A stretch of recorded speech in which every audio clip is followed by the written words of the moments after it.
other machine will be a lot easier to restore, but I don't want to restore it because I want to keep, I don't really use it for media much on it. It's not connected to my big speakers in my amplifier, you see, so, at some point, well, I do a live stream from it, so the media might be useful, but I'm just going to wait and hopefully they'll release an update and then I can just update it that way. But I still don't like the fact that it's changed my boot partition for EFI. Yeah. I'm starting to think that the only reason why it won't give you a choice of what drive to restore the image to is because the cloned image has got hard drive identification, some sort of hidden identification like an ID, and it will only restore the image to that hard drive that it came from. A bit like no copy, no transfer situation where you can't move it to a different drive. It has to be the original drive. That seems to be why it's not asking me which drive to restore to. But I was convinced that it was trying to restore itself, the image, to its the same drive as the image was on before. Unless I'm seeing things, I might be, because I am tired. I've been up for, oh God, I don't know. I've been up for a long time, probably 20 hours now. And when you're lacking sleep, you make mistakes, you know. That's why I had to redo this and go over it again and again. Well, we're getting there. It's not giving me any errors, and it seems to be working. So, in another 16 minutes we should have a result. Okay, so far so good. We've got to the point where it's finished copying the backup image and it's syncing. Could take a while doing the syncing, so next step after this will be to unhide all my other partitions again, which means I've got to go and boot into oh God, I always forget the name, you know. Anyway, we're gonna unhide all the other partitions and then boot into this operating system. The reason why I need to unhide them first is it might run the hard drive detection to detect bootable drives, and if they're hidden it might mess things up. Okay, it says part clone successfully restored the image to the device, so it looks like it's done. Yay! Right, at last we got there.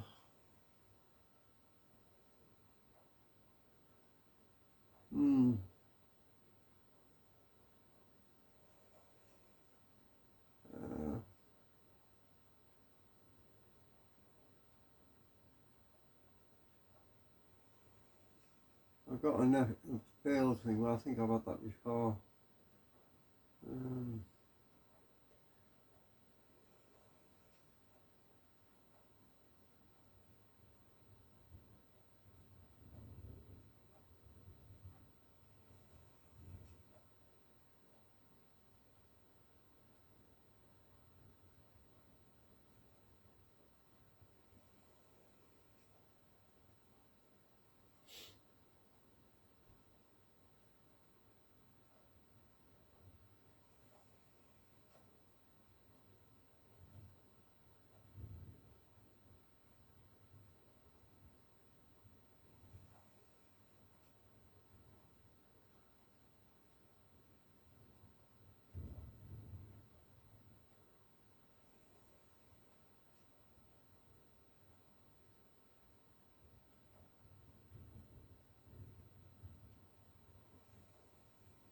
Yeah, I'll have to read all this later because it's going by too quickly for me to read it.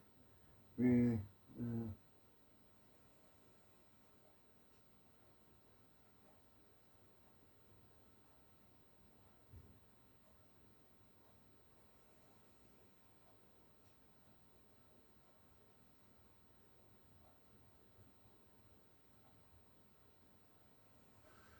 Yeah, looks like it's, I need to shrink that bit down again because I can't get the whole screen.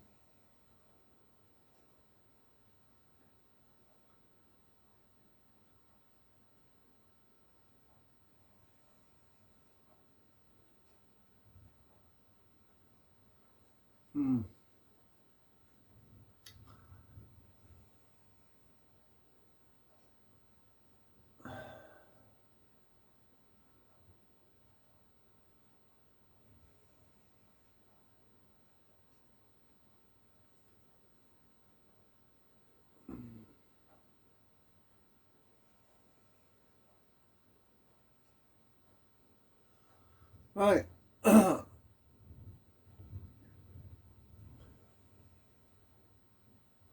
just hope those hidden drives don't cause any problems. Well, Grub shouldn't do an automatic bootable drive scan anyway because it's a cloned image, so it shouldn't do that. But anyway, I'm going to pause. We'll come back when finally ready to reboot. Right, scanning again. So mounting the image, parking the hard disk drive. Yeah, done. Right, okay. Alright, we're ready to shut down. Right, anyway, I'm going to be back shortly.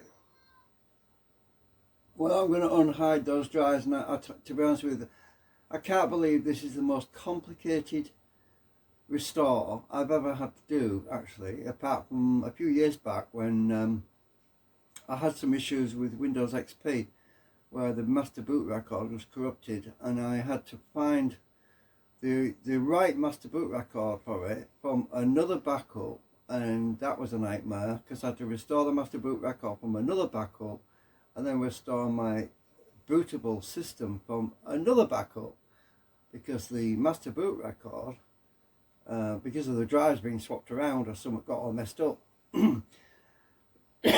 So basically, the master boot record stores all the information for the boot log, the boot the menu you get for logging on. You know, when you first boot the machine, you get a menu comes up, and I had this other menu. It wasn't Grub, it was another third-party log-on screen where you could select your operating systems, and that particular boot menu was on another partition. And when I replaced a hard drive, it was gone. That was the problem. So it looks like it's restored the image. It's there. Right, let me just go and unhide all that other stuff that's in there now. So we have to go to let's see, find the ones where the flags are there. Hit boot hidden. I've got to change, manage my flags and turn these off now, which is going to take a while, so I'll be back shortly. So yeah, I finished doing the removing the hidden flags, and I created a fresh partition in the vacant space at the end for data archive, so I can still use that drive for putting some temporary data on, like videos and stuff. But in the future, I'm going to have to move a bunch of stuff onto Blu-ray, because otherwise I'm going to run out of space. But at least I'll have some space there where I can put temporary data on before archiving. So now it's just refreshing. Now I've just created the new partition on there at the end. So next step is to shut down. As soon as it's finished doing this refresh thing, it's just doing the NTFS partition and this partition at the end. I'm going to shut down and boot into this drive, and it should be back to normal. Okay, it's finished doing that. Now let's just shut down, quit, double click, exit. Don't ask me why you have to double click it, but you do. I should get a shutdown menu. I'll shut down and pop that CD out. Took a minute. Right, click on shut down. I don't want to reboot. Right, shut down. I will take the CD out.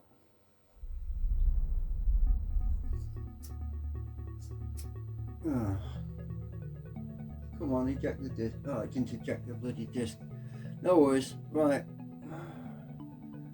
Back in a sec. Right, all being well, it should boot to my installed Zorin OS 17. Fingers crossed. Yay! Got a boot menu. Is it going to boot?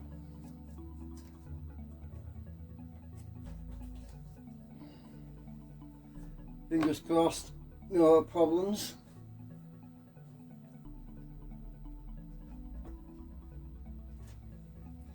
The most important thing was that I had the boot menu, because I can still boot into Windows. If I'd lost that, oh, it's a bit of a nightmare trying to get it back again. Okay, it looks like we're back to the November version. Yay, at last. Right, let's make sure there's no issues. Hopefully my Firestorm should be working again. I'm going to have a whole bunch of videos from November in there. I need to sort this battery out in my friggin' mouse. When it stops working, I'll know why. But let's check files. Probably going to have a stack of videos in here. Oh, maybe I cleaned it out last time, which is a good thing. Oh, good. Right, I did clean it out last time. Yeah, that's good. So I've only got these temporary files. These are created when I'm doing video encoding. Documents. I'm going to have a load of stuff in my documents, and for a fact, and I've archived all this stuff anyway. So technically I could erase it all, restore from my zip file. But what's important to me right now is that when I load Firestorm, I have the splash screen showing, because if that's not showing, then I have no media. Fingers crossed it's going to be there.